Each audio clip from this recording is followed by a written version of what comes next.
తదుపరి చర్యలు చేపట్టేందుకు మా ప్రభుత్వం కృత నిశ్చయంతో ఉంది. ఎస్సీ కులాల వర్గీకరణకు ఎన్నో ఏళ్లుగా ఎదురు చూస్తున్న వారికి మేలు జరుగుతుందని మా ప్రభుత్వం ఆశిస్తుంది అధ్యక్ష. దీనికి సంబంధించిన అనుబంధ వివరాలు ఉపకులాలు ఏ గ్రూప్లో వచ్చినాయి అనేది కూడా డాక్యుమెంట్ పెట్టినాం అధ్యక్ష. దీన్ని మన సభ్యులందరూ కూడా దీన్ని చూసుకోవచ్చు. పూర్తి వివరాలను టేబుల్ చేసినాం అధ్యక్ష. అధ్యక్ష, తమరికి తెలుసు, ఈ సభలో ఉన్న దాదాపుగా ప్రతి సభ్యుడికి తెలుసు, దాదాపుగా 3 దశాబ్దాలుగా పైగా ఈ సమాజంలో అణగారిన అట్టడుగ వర్గాలైన దళితులు మాదిగ ఉపకులాల వర్గీకరణ కోసం పోరాటం చేస్తున్నారు. ఇందులో చాలామంది ప్రాణాలు కోల్పోవడం జరిగింది. చాలామంది తమ విలువైన మొత్తం జీవితాన్ని ఇందులో ఫనంగా పెట్టి కొట్లాడుతూ ఉన్నారు అధ్యక్ష.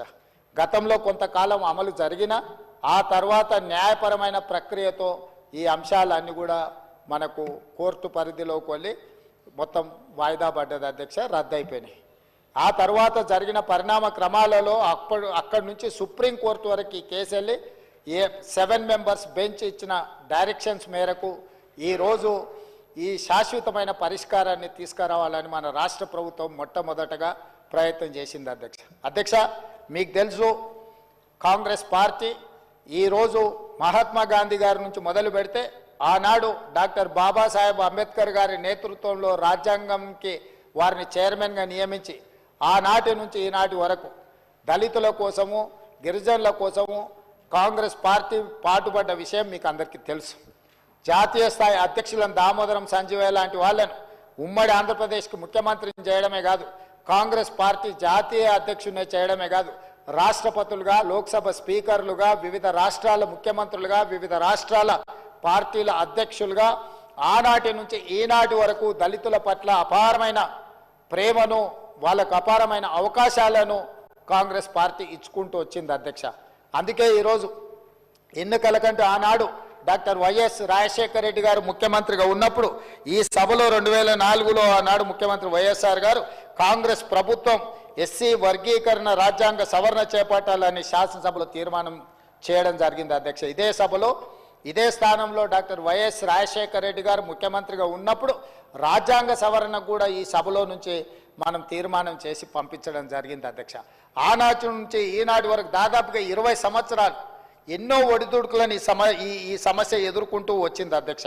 అందుకే ఈరోజు నా జీవితంలో 20 సంవత్సరాల నుంచి ప్రజా జీవితంలో ఉన్న ఈ 20 సంవత్సరాల నాకు నిజంగా ఏదైనా ఆత్మ సంతృప్తిని కలిగించింది, నిజంగా నా జీవిత కాలంలో ప్రజా జీవితంలో నేను చేయగలిగిన గొప్ప పని ఏదైనా ఉంది అని అంటే ఈరోజు ఈ వర్గీకరణను అమలు చేయడం ద్వారా, అదేవిధంగా బలహీన వర్గాలకు సంబంధించిన కులగణన, వాళ్ళ యొక్క సామాజిక ఆర్థిక సర్వేను చేయడం ద్వారా ఒక ప్రజాప్రతినిధిగా నాకు నా రాజకీయ జీవితానికి ఒక పరిపూర్ణత వచ్చిందని నేను ఈరోజు భావిస్తున్నా అధ్యక్ష.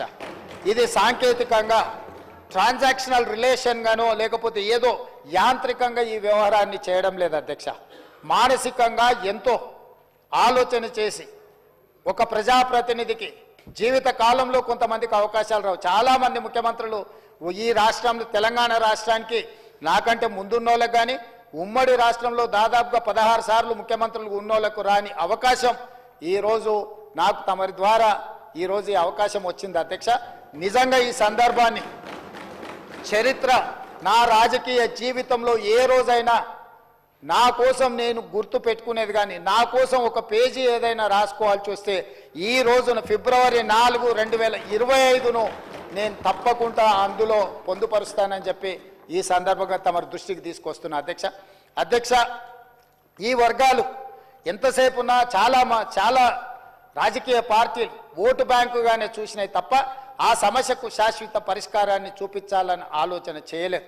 అందుకే ఈరోజు ఈ సమస్యకు శాశ్వత పరిష్కారం చూపించడం ద్వారా సమాజంలో దశాబ్దాలుగా తరతరాలుగా నిర్లక్ష్యానికి లోనై దోపిడికి గురై ఈ సమాజం మా పట్ల ఈ విధంగానే ఉంటుందని సమాజం మీద విశ్వాసం కోల్పోయే సందర్భంలో సంపూర్ణమైన విశ్వాసాన్ని సమాజం మీద, కాంగ్రెస్ పార్టీ మీద, మా ప్రభుత్వం మీద వాళ్ళకు కల్పించడానికి ఈ అవకాశం నాకు వచ్చింది. దీన్ని అమలు చేసే బాధ్యత ఈరోజు మా ప్రభుత్వం తీసుకుంటుంది అధ్యక్ష. ఈ ప్రక్రియలో చాలా విషయాలు లోతుగా ఉన్నాయి. వీటన్నిటిని విశ్లేషించడం, వీటన్నిటిని పరిష్కరించాలన్న ఆలోచనతోటి ఈరోజు మా మంత్రివర్గ సహచరులు వాళ్ళందరూ కూడా ఉత్తమ్ కుమార్ రెడ్డి గారు, పెద్దలు అన్న దామోదర్ రాజనరసింహ గారిని సుప్రీంకోర్టులో కేసు ఉన్నప్పుడు ఎమ్మెల్యేలు, మా సహచర ఎమ్మెల్యేలు అందరినీ దామోదర్ రాజనరసింహ గారి నేతృత్వంలో ఢిల్లీకి పంపించి సుప్రీంకోర్టులో న్యాయ ఉద్దండులను, పంజాబ్ వర్సెస్ యూనియన్ ఆఫ్ ఇండియాలో ఉన్న కేసులను వీటన్నిటిని కూడా ఈరోజు మేము న్యాయ నిపుణులను పెట్టి అక్కడ వాదించిపించి ఈ సమస్యకు ఒక పరిష్కారాన్ని చూపించాలనుకున్నాం. అందుకే సుప్రీంకోర్టు ఇచ్చిన తీర్పు వెలువడిన మరుక్షణమే ఇదే సభలో ఇక్కడే నిలబడి ఈ సమస్యకు శాశ్వత పరిష్కారాన్ని మా ప్రభుత్వం చూపిస్తుంది, మా చిత్తశుద్ధి ఉంది అని చెప్పినాం. ఈరోజు దామోదర్ రాజనరసింహ గారు, ఉత్తమ్ కుమార్ రెడ్డి గారిని, పొన్నం ప్రభాకర్ గారిని, మా అక్క సీతక్కను మనస్ఫూర్తిగా అభినందిస్తున్నా. అతి తక్కువ సమయంలో అత్యంత సంక్లిష్టమైన సమస్యకు శాశ్వత పరిష్కారాన్ని చూపించే విధంగా ఈరోజు ప్రవేశపెట్టిన బీసీ కులగణన కావచ్చు, లేకపోతే ఈరోజు మాదిగ ఉపకులాల వర్గీకరణ కావచ్చు, ఇవి చరిత్రలో నిలిచిపోయే అంశాలు అధ్యక్ష. ఇలాంటి చరిత్రలో నిలిచిపోయే అంశాలను మంత్రివర్గ ఉపసంఘంగా వాళ్ళు బాధ్యత నిర్వహించడం, వాళ్ళు ఇచ్చిన తీర్మానాలను, వాళ్ళు ఇచ్చిన ప్రతిపాదనలను మంత్రివర్గంలో పెట్టి ఆమోదించడం సభానాయకుడిగా నా జీవితానికి ఒక పరిపూర్ణత వచ్చింది అని చెప్పి నేను ఈరోజు భావిస్తున్నాను అధ్యక్ష. అధ్యక్ష, ఈరోజు మీరు ఆలోచన చేయండి, వాళ్ళ కోసం ప్రభుత్వాలు ఈరోజు వాళ్ళని ఆదుకోవడానికి ప్రభుత్వాలు ముందుకు రాకపోతే ఈరోజు ఈ ప్రభుత్వాల మీదనే విశ్వాసం కోల్పోయే పరిస్థితి ఉంది అధ్యక్ష. అందుకే ఈరోజు ఈ మాదిగ ఉపకులాలకు సంబంధించిన కేటగరైజేషన్ విషయంలో అందరూ సహకరించాలి. ఈరోజు ఆయా తామాషా ప్రకారం వాళ్ళ ఆర్థిక స్థితిగతుల ప్రకారం ఈరోజు రిజర్వేషన్ల పట్ల కమిషన్ ఈరోజు రికమెండేషన్స్ ఇచ్చింది. ఈ రికమెండేషన్స్ అన్నిటిని కూడా ఈరోజు మనం ఆమోదించాల్సిన అవసరం ఉన్నది అధ్యక్ష. అందుకే ఈరోజు ఈ సభల దీని మీద నాకు తెలిసి ఏ పార్టీకి కూడా, ఏ సభ్యుడికి కూడా దీని పట్ల అభ్యంతరం ఉంటుందని నేను అనుకోవడం లేదు అధ్యక్ష. ఎందుకంటే చాలా నిశితంగా గమనించి కమిషన్, జ్యుడిషియల్ కమిషన్ ఇచ్చిన రికమెండేషన్స్ని ఈరోజు సభలో పెట్టినాం అధ్యక్ష. అందుకే ఈరోజు మనం దేశంలోనే ఈ విషయంలో ఆదర్శంగా నిలబడదలుచుకున్నాం. అందుకే పార్లమెంట్లో శ్రీ రాహుల్ గాంధీ గారు నిన్న కులగణన మీద కానీ, ఈ ఎస్సీ కేటగరైజేషన్ మీద కానీ వారికి ఉన్న చిత్తశుద్ధి, వారి ఇచ్చిన డైరెక్షను, వారి ఇచ్చిన సూచనను ఈరోజు కాంగ్రెస్ పార్టీ అధ్యక్షుడిగా మల్లికార్జున్ ఖర్గే గారు ఉన్నారు అధ్యక్ష. ఒక block Congress president block Congress నుంచి ఏఐసిసి అధ్యక్షుడు కాగలిగిండు అని అంటే ఒక దళిత బిడ్డ, మన ఆనాటి హైదరాబాద్ ఉమ్మడి రాష్ట్రానికి సంబంధించిన వాడు, మనవాడు, మనం గొప్పగా మనవాడని చెప్పుకునే మల్లికార్జున్ ఖర్గే ఈరోజు ఏఐసిసి అధ్యక్షుడిగా ఉన్నాడు, రాజ్యసభలో ఫ్లోర్ లీడ్గా ఉన్నారు అంటే ఈరోజు కాంగ్రెస్ పార్టీ వల్లనే ఇది సాధ్యమైంది. కాంగ్రెస్ పార్టీ ఎస్సీ ఎస్టీలకు ఎంత ప్రాధాన్యత ఇస్తుందో ఈ నియామకం ద్వారా ఈరోజు నిరూపితమైంది.